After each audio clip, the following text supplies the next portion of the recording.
Jimmy, there are very few unicorn creators out there. One of them is Hayao Miyazaki, and I got my hands on two almost 500-page books apiece that contain lots of the man's philosophy. Let's go show those off under the microscope.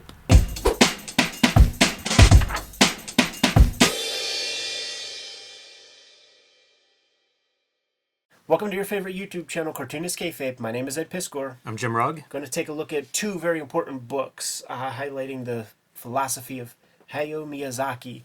First, a couple orders of business. We are a daily YouTube channel with more than 1,700 videos at your disposal. Might have talked about some of your favorite comics. Search for them using the magnifying glass on the front page. Check out those episodes. Type Miyazaki's name in there, man. We got a couple episodes on the man. Some pretty cool comics and things that he has produced in his day. We're on the road to 100,000 subscribers. Want to get there sooner than later, so please subscribe to the channel. If you get some value out of these videos, it helps us reach a wider audience by goosing the YouTube algorithm. And the King Kayfabers on our Patreon. Our biggest supporters get all the videos before anybody else, and they're hanging out with us on a live stream recording session as we produce these videos. It's the best way to get a leg up on the things that we talk about, because we create some scarcity on the aftermarket after our videos go live, and it might be hard to find some of the books and comics that we're talking about. Without further ado, Jimmy, I was very pleased to get my hands on Starting Point and Turning Point, these collections of essays, interviews, articles, translated from Hayao Miyazaki. Beth Carey and good friend of the show, Frederick L. Schott, are in charge of doing the translation of all these pieces, but Miyazaki, one of the last of the unicorns. We have Miyazaki, we have Crumb, we have Katsuhiro Otomo. Those are the only guys left who are these worldwide spanning creators who've touched, many cultures across the world with their works.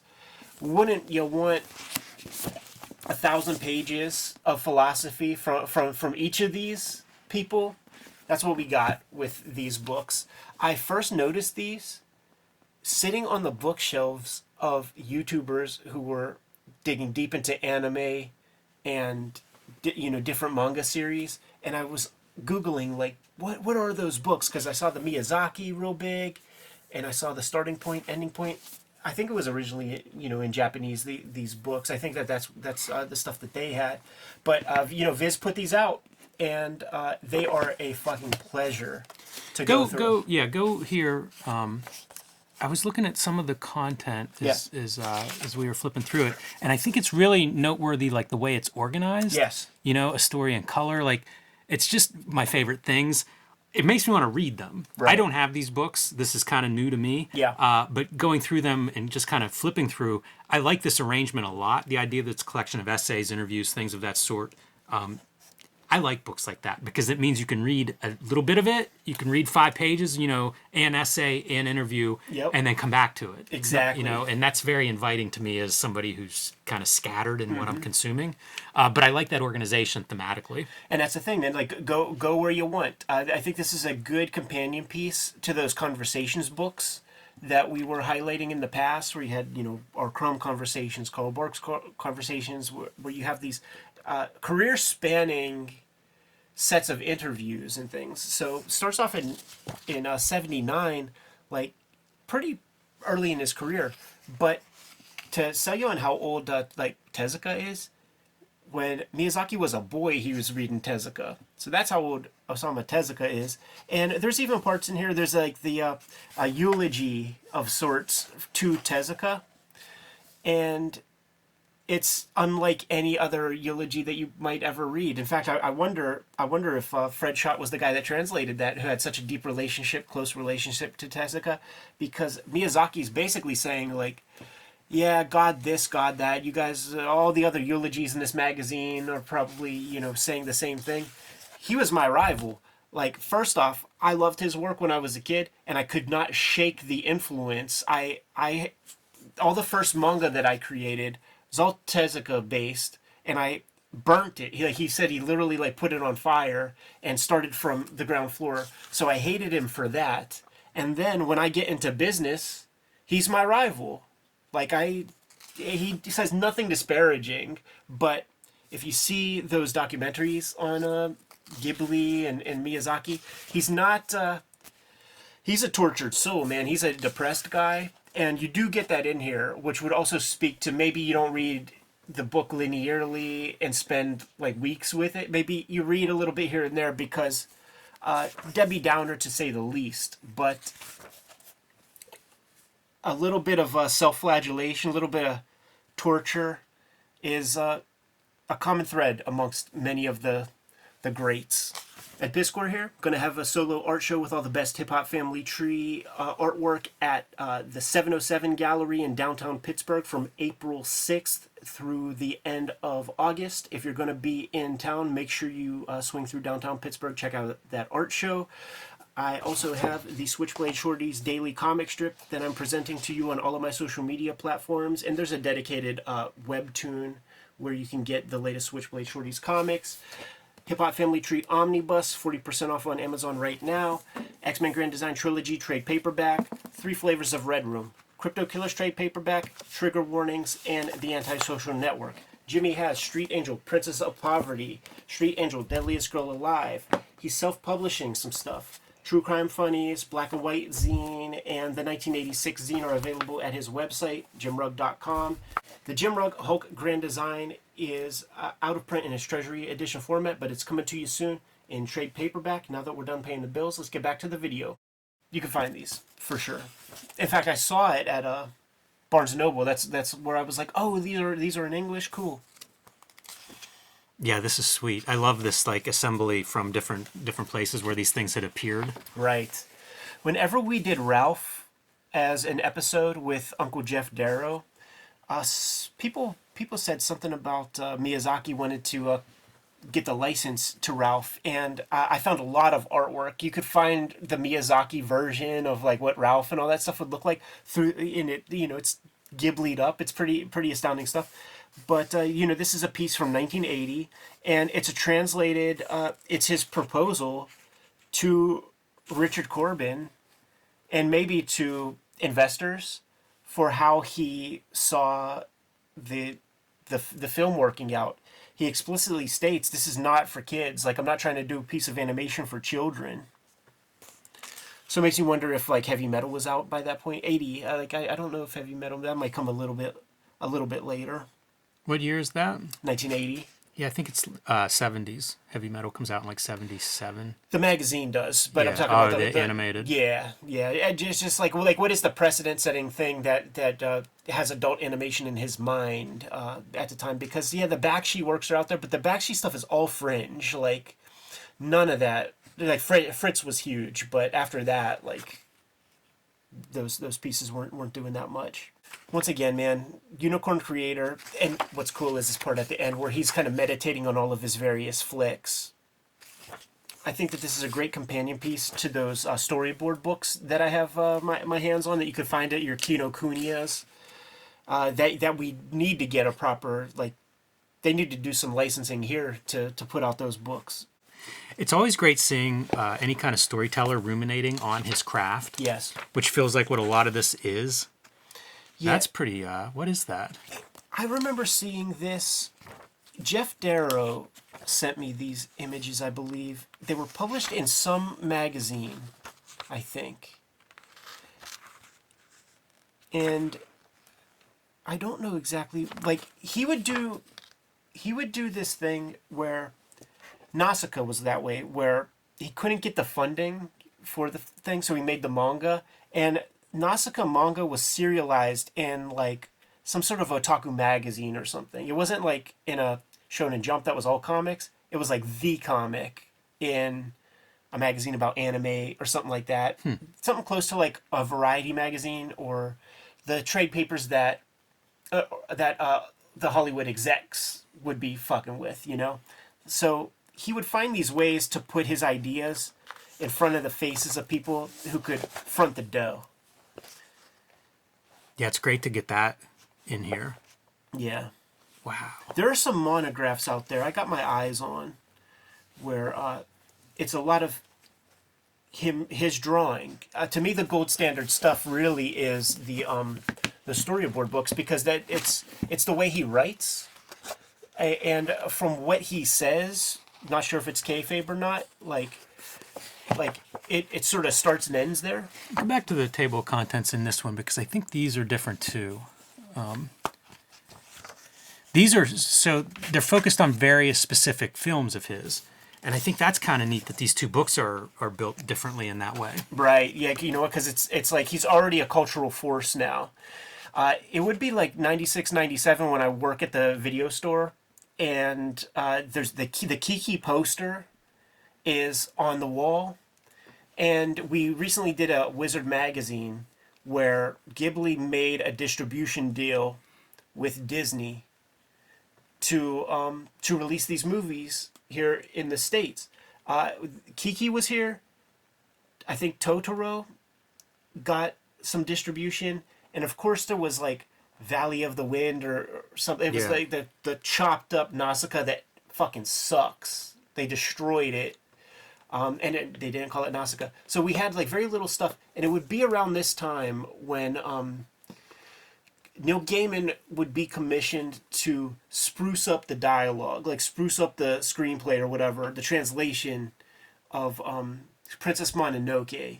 And then that got a pretty big release. We had hits like, obviously, Akira way in the past, like 1990, but in the more recent past here, it would be Ghost in the Shell would be a sort of turning point, and then the animes on TV and stuff. So we're getting it to that place. But after Mononoke, that's when all of this shit really caught on here in the United States, where it would be an event to go catch Spirited Away. It still wasn't. I don't know that Spirited Away was like in the like Lowe's theater, like multiplexes, but you could go to Squirrel Hill and check them out, and you would see the same people. Like it was all the same. Like on day one, right? It's all the same heads, no matter what year, going to the Squirrel Hill Theater to check out, or like the Pittsburgh filmmakers would have it as well. So it makes sense that like he's now a cultural force, so he could have more opportunity to speak more focused, and you could see right here where it's like these getting very pointed questions about things, and more like oral history components. It's so weird to think it's that Disney deal that is a turning point. You know, it's like international distribution and everything that goes with it. Disney sold his stuff here in a way that I think made sense. Whenever you say like Ghost in a Shell and you think of like the lineage of anime in America, Disney really sold this differently. You know, like this stuff wasn't at all like that. Right. And I think it's probably to the benefit that it was presented as like its own thing, could reach a wide audience, had the Disney approval, like, hey, come, you know, I want you to meet this this new film or whatever. Pretty interesting, I think. Yeah. You know, just in the way that I always wonder like how things become successful. And it feels like that's a good marriage in terms of like, I'm going to introduce you to this international filmmaker, and you know me. So, you know, you know, it's almost like a perfect, I don't know, it makes sense as really good partnership. They, in the early days of the San Diego Comic-Con, they talked about like there was always Hollywood influence in San Diego Comic-Con, and it was like the fandom of the concentrated fandom of the San Diego Comic-Con people, like the attendees and stuff. They made it. They're the people who petitioned the TV networks to make more Star Trek, to make Star Trek movies and things. Then George Lucas like hinged on that, and he cites San Diego and that kind of nerd fandom with propagating his stuff. Miyazaki's name, we all knew Miyazaki's name before we saw his shit, because he was at the conventions. The older nerds who could buy a $30 VHS tape, they already knew, you know, and there would be the merchandise. It would be like in import tables, and it would be such captivating imagery. The cat bus and stuff, like you remember the first time you saw that fucking thing. So the aesthetics and the imagery, and Miyazaki's name was mentioned at least in our Wizard coverage at least a half dozen times in the multimedia articles and stuff, and usually the manga thing. You know, he's in there 3, 4, 5 times specifically, like calling out his stuff. So he was always there, and it was the fucking nerds who in fandom who were already down, already super hip. They had the weird like like the Chinese translations and stuff like this. So they're the ones that like prime the pump and create that base. You know, it really is like we always talk about the 10,000 hours, the outliers thing with Malcolm Gladwell, but he has a different book called Tipping Point, and the Tipping Point highlights like 4 or 5 different kinds of people who are responsible for creating the tipping point. And one of those people are like, I think they call them he calls them the mavens or something. And they're the people that are there to buy your shit on day one. And that's the comic nerds of the mid 90s when it comes to Ghibli. Cause like everybody knew Miyazaki's name before like Ghibli was the name. And we're really pushing his stuff pretty hard within those circles. And then when Disney catches up, it's really an effort to just have some sales here in the States on the books. Because like people were buying it. It's just none of that money was getting back to Miyazaki and Studio Ghibli. It was all bootleg. Wonder if there were multiple people coming to him. You know, like if it was something where he could kind of look at a few bidders and be like, this is the vision, this is how I think it'll work, this is the right partner. Right. You know, and what that would have... It was a big deal. He made that bad deal with the Nausicaa stuff. And I think the first time we see his name in Wizard Magazine, he's talking about like how terrible how embarrassed he was by that movie. And then it's some years. I wonder if that's in here. Yeah. You know what I mean? Yeah, totally. I bet you it is, man. It is one of those things where I have it by the night table and I just like peel off a little bit here and there. But you know, in the light of Akira Toriyama passing, I've been thinking about these you know, tentpole creators who have really had a worldwide effect. Miyazaki's probably the oldest guy living of the last of the unicorns. So to have your hands on something like this, I would love a multi-set Robert Crumb version of this, or you know, collect every Otomo interview ever done. That'd be fantastic. We don't have those, but we do have these 2 Miyazaki books, and they're pretty accessible. You can get them for both of them together for $30 or less. Is Frank Miller on your list? That's a question, because the comics, it's like I was trying to think of strip guys. In terms of There's worldwide so touch, few of those. Miller has Sin City, but like, is that popular anywhere else? Well, I mean, I would give it The Dark Knight is what I would cite. Okay. You know? Yeah. And I realize that's not his creation or whatever, but it was paradigm changing, and I do think it was international in that. Yeah. I guess like when I talk about the unicorns, like it is like, what is your thing? You know, like the stuff that you created. And that's why I put Kirby in there. Because he created that stuff. You know, it's all his imagination. Yeah, I like this list, and it does make me think there's a potential, I don't want to say canon exactly. Right. It's a weird like Hall of Fame that would be like the upper level of Exactly. the Hall of Fame. And for American Cartoonist, I just wonder who there is left. Yeah. You know, because I think there's probably a handful of like the early newspaper cartoonists that would have that kind of an influence. For sure. Sure. And probably the first half of the 20th century, there's probably 4 or 5. But I don't know who the last newspaper guy would be. Like Schultz might be it. And I mean, that's goes back to like 1950 when he gets started. You know? Yeah. Like maybe Watterson. I just don't know what his worldwide effect is, but I don't think it's more than like Moomin. Right. Like yeah. Moomin is international. It just that never connects here, but you know, that should be a thing, but it just is never connected here, which sort of takes it away. I was talking about this with Jeff, because like he and I were going back and forth with the Toriyama stuff like for a week, just devastated about it.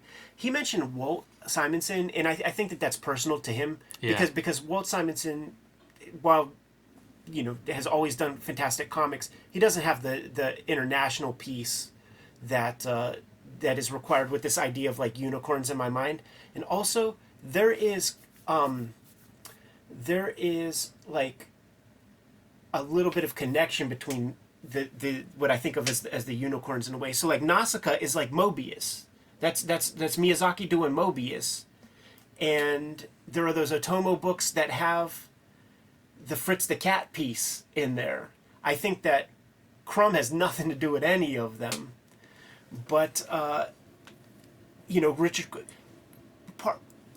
Corbin comes to mind, but like his is like pure comics because he clearly, you know, he influenced the French, and then when you have Miyazaki being influenced, like that's close, you know. It's a interesting conversation to have. The other name that Jeff mentioned was Mignola, and you know, I don't know, maybe. Possibly. I wonder, like, Hernandez brothers, because they changed an entire, like, they built a wing on the American comics. Yeah. Yeah, it's true. And in Akira Club, there are ads and stuff that Otomo's putting together, and it's in Japanese, but like the only English piece you could see is like Jaime Hernandez, Gilbert Hernandez, Levin Rockets. So like he's aware of that. The unicorns all know each other. Good to go. yeah. Kayfabers, like, follow, subscribe to the YouTube channel, hit the bell so that we can notify you when new videos are available. Jimmy and I are on the road to 100,000 subscribers, so if you have not done so yet and you enjoy our content, please subscribe to the channel. Helps us out a lot. We have a Patreon where the King Kayfabers on the Patreon get access to all the videos before anybody else, mitigates the kayfabe effect, and is another way to support the channel. Ultimately, however, our books are the way that we're able to keep bringing you these videos on the regular. Jimmy, please let the people know what you have out in the wild, man. Yeah, best thing to do for my latest comics is patreon.com/JimRugg. It's where I've been scanning and posting pages as I do my self-published stuff. In comic shops, you can find Street Angel, Princess of Poverty, and Street Angel, Deadliest Girl Alive. These are my two Street Angel collections. All the Street Angel comics are in these two books from Image, so you can get them wherever you get Image comics or books. The stuff I've been self-publishing, I'm selling on JimRugg.com. That's the 1986 zine, the BW zine, and True Crime Funnies, some nonfiction, a nonfiction anthology featuring 3 stories, including 2 wrestling stories in there. So you can find those on my website or on patreon.com/JimRugg. And the Hulk Grand Design, that nice oversized one, is out of print. However, a new trade paperback is coming out in May from Marvel, and you can pre-order that one now wherever you buy books, and I ask you to please do so because it lets Marvel know to keep these things in print. I'm going to have a solo art show here in Pittsburgh at the 707 Gallery, downtown Pittsburgh, beginning April 6th. It's going to be up through August, so if you are swinging through Pittsburgh, check it out. I don't think that there's any charge to check it out, and it's all of my best Hip Hop Family Tree pieces presented to you as beautifully as we can possibly do it. So this is the daily strip that I've been working on for 2024, presenting it to you on all of our social media platforms. There's a webtoon platform and such. Stay tuned for news on this in the future, and I present material ahead of time on my own Patreon. Hip Hop Family Tree Omnibus. You might still be able to get it pretty cheap on Amazon. It was like 40% off fairly recently. Best book I made to date. Bunch of extra pages. If you got the original Hip Hop Family Tree, there's almost 200 pages worth of stuff in here that you haven't seen yet. The X-Men Grand Design Trilogy trade paperback is in the wild right now. We recently released Red Room Crypto Killers trade paperback. Contains 4 self-contained stories in the Red Room universe. There are 2 other Red Room trade paperbacks. Once again, each of these all contain self-contained stories, so you can start at any place, and if you dig the material, then by all means, check out another Red Room comic. Once again, the books are the most important way to support the Cartoonist Kayfabe channel, but there are some direct ways to support this YouTube channel. Jimmy, let the people know. You can subscribe to the Cartoonist Kayfabe e-newsletter at the links below this video. We'll keep you up to date on new releases and upcoming appearances. You can also buy Cartoonist Kayfabe t-shirts, merchandise, hats, mugs, stickers, and more at our spread shop. That link is also under this video. There you have it. All good ways to support the channel. Give them those marching orders, Jimmy, and we'll be on our way. Read more comics.